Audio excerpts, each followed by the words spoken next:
নমস্কাৰ বন্ধু বান্ধৱীসকল, চৰকাৰৰ এটা নতুন চাকৰিৰ খবৰ লৈ মই আপোনালোক সকলোকে এই চেনেলটোত স্বাগতম জনাইছোঁ। দিয়া পোষ্টত চাকৰি ওলাইছে 30,041টা পদত। বন্ধু বান্ধৱীসকল, আজি এই পদটোৰ বিষয়ে মই আপোনালোকক সম্পূৰ্ণ তথ্য জনাম।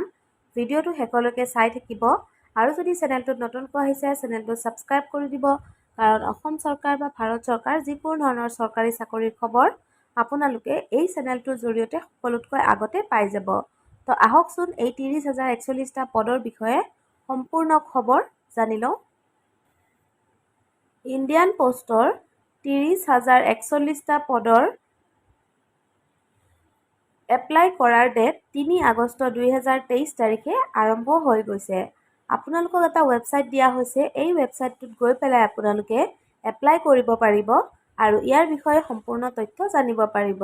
ৱেবছাইটটো হৈছে https://INDIAPOSTGDSONLINE.gov.in। এই ৱেবছাইটটোত গৈ পেলাই আপোনালোকে ইয়াৰ বিষয়ে সম্পূৰ্ণ তথ্য জানিব পাৰিব। আপোনালোকে এই পদকেইটাৰ কাৰণে অনলাইন আবেদন কৰিব লাগিব। ইয়াতে সম্পূৰ্ণ তথ্য দিয়া হৈছে, চাওকচোন। অৰ্গেনাইজেশ্যনৰ নাম India post office. Last date দিয়া হৈছে 23 আগষ্ট 2023 তাৰিখলৈকে। টোটেল ভেকেঞ্চি আছে 30,041টা পদ। পোষ্টকেইটাৰ নাম হৈছে branch post master BPM, assistant branch post master ABPSM আৰু ডাক সেৱক। এপ্লাই আপোনালোকে অনলাইন কৰিব লাগিব। কেটেগৰীটো হৈছে গভৰ্ণমেণ্ট জব। চেলেৰি আপোনালোকৰ হ'ব প্ৰতি মাহে 12,000 টকাকৈ। জব লোকেশ্যন ইয়াতে দিয়া হৈছে অল অভাৰ ইণ্ডিয়াত। এই পদসমূহ ষ্টেট ৱাইজ পোষ্ট দিয়া হৈছে বেলেগ বেলেগকৈ। আমি অসমৰ হয় গতিকে অসমৰটো কৈ দিছোঁ। অসমত টোটেল পোষ্ট আছে 855টা। ইয়াৰ ভিতৰত ভাষা হ'ব আছামিজ, অসমীয়া, বেংগলী, বড়ো, হিন্দী আৰু ইংলিছ। ইংলিছটো বা হিন্দীটো আপোনালোকে জানিলে আৰু অসমীয়াটো জানিলে আপোনালোকে এই পোষ্টকেইটাৰ কাৰণে আবেদন কৰিব পাৰিব। ইয়াতে বয়সৰ সীমা দিয়া হৈছে 18ৰ পৰা 40 বছৰলৈকে। যদি আপোনালোকৰ 18 বছৰৰ বেছি হৈছে আৰু 40 বছৰৰ কম হৈছে, তেতিয়াহ'লে আপুনি এই পোষ্টকেইটাৰ কাৰণে আবেদন কৰিব পাৰিব। এজ ৰিলেক্সেশ্যনো ইয়াত দিয়া হৈছে কেটেগৰী ৱাইজ। OBC কেণ্ডিডেটৰ কাৰণে 3 বছৰ, ST কেণ্ডিডেট আৰু SC কেণ্ডিডেটৰ কাৰণে 5 বছৰ আৰু PWD কেণ্ডিডেটৰ কাৰণে 10 বছৰৰ এজ ৰিলেক্সেশ্যন দিয়া হৈছে। এডুকেশ্যন কোৱালিফিকেশ্যন ইয়াতে দিয়া হৈছে 10 পাছ, মানে মেট্ৰিক পাছ কৰিব লাগিব যিকোনো গভৰ্ণমেণ্ট ইনষ্টিটিউটৰ পৰা। আৰু আপোনালোকে ইংলিছ ছাবজেক্টটো থাকিব লাগিব। ইংলিছ আৰু মেথ ছাবজেক্টটো আপোনালোকৰ থাকিব লাগিব মেট্ৰিক দিওঁতে। আৰু যিটো লোকেল লেংগুৱেজ হয় ষ্টেটৰ, সেই লোকেল লেংগুৱেজটো আপোনালোকে জানিব লাগিব। আদাৰ কোৱালিফিকেশ্যন ইয়াতে লাগিব। কম্পিউটাৰৰ নলেজ আপোনালোকৰ থাকিব লাগিব। চাইকেল চলোৱাৰ নলেজ আপোনালোকৰ থাকিব লাগিব। তেতিয়াহ'লে আপোনালোকে এই পদকেইটাৰ কাৰণে আবেদন কৰিব লাগিব।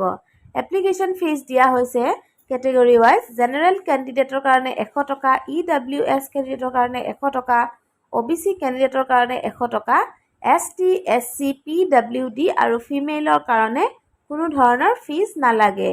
পে'মেণ্ট মোডটো আপোনালোকে debit card, credit card, net banking নাইবা UPIৰ জৰিয়তে আপোনালোকে পে'মেণ্টটো কৰিব পাৰিব। কেটেগৰী ৱাইজ চেলেৰি দিয়া হৈছে BPMৰ কাৰণে 12,000 টকাৰ পৰা 29,380 টকালৈকে। ABPM পোষ্টৰ কাৰণে দিয়া হৈছে 10,000 টকাৰ পৰা 29,380 টকালৈকে। CDSৰ কাৰণে 10,000 টকাৰ পৰা 29,380 টকালৈকে। চিলেকশ্যন প্ৰচেছটো মেৰিট লিষ্ট হিচাপে হ'ব, তাৰপাছত ডকুমেণ্ট ভেৰিফিকেশ্যন হ'ব, তাৰপাছত জইনিং কৰা হ'ব।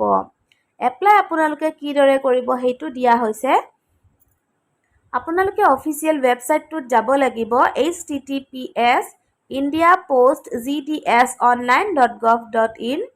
আপোনালোকে এই ৱেবছাইটটোত গৈ স্ক্ৰল ডাউন কৰি ইম্পৰ্টেণ্ট ৱেব লিংক চিলেক্ট কৰিব লাগিব। তাৰপাছত অনলাইন এপ্লিকেশ্যন লিংক পাব, তাৰপাছত ৱেব পেজ পাব। এইটো অপেন কৰি আপোনালোকে পাৰ্চনেল আৰু এডুকেশ্যনেল ডিটেইলছ দিব লাগিব। তাৰপাছত পাছপৰ্ট চাইজ ফটোগ্ৰাফ, ছিগনেচাৰ আৰু বাকী যিসমূহ ডকুমেণ্টছ লাগিব সেইখিনি আপোনালোকে আপলোড কৰি দিব লাগিব। তাৰপিছত এপ্লিকেশ্যন ফিজটো দি ছাবমিট বাটনত ক্লিক কৰিব। তাৰপাছত আপোনালোকৰ যিখন ফৰ্ম হয় সেই এপ্লিকেশ্যন ফৰ্মখন প্ৰিণ্ট কৰি লৈ আহিবলৈ নাপাহৰিব। যেতিয়া আপোনালোকৰ এডমিট উলিয়ায় তেতিয়া এই এপ্লিকেশ্যন ফৰ্মখন লগত লাগিব। ইয়াৰ পাছত ডেটসমূহ দিয়া হৈছে এই পোষ্টকেইটাৰ কাৰণে। ষ্টাৰ্ট হৈ গৈছে 3 আগষ্ট 2023 তাৰিখে আৰু 23 আগষ্ট 2023 তাৰিখলৈকে লাষ্ট ডেট আছে। আপোনালোকে 23 আগষ্টলৈকে এপ্লাই কৰিব পাৰিব। এপ্লিকেশ্যন কাৰেকশ্যন ডেট দিয়া হৈছে 24 আগষ্টৰ পৰা 26 আগষ্টৰ ভিতৰত। মেৰিট লিষ্ট এতিয়ালৈকে দিয়া হোৱা নাই। তো বন্ধু বান্ধৱীসকল, যদি আপোনালোকৰ এই কেটেগৰীসমূহ মিলে তেতিয়াহ'লে আপোনালোকে এই পদকেইটাৰ কাৰণে আবেদন কৰিব পাৰিব। বন্ধু বান্ধৱীসকল, যদি ভিডিঅ'টো ভাল লাগিছে তেতিয়াহ'লে এটা লাইক কৰি দিব।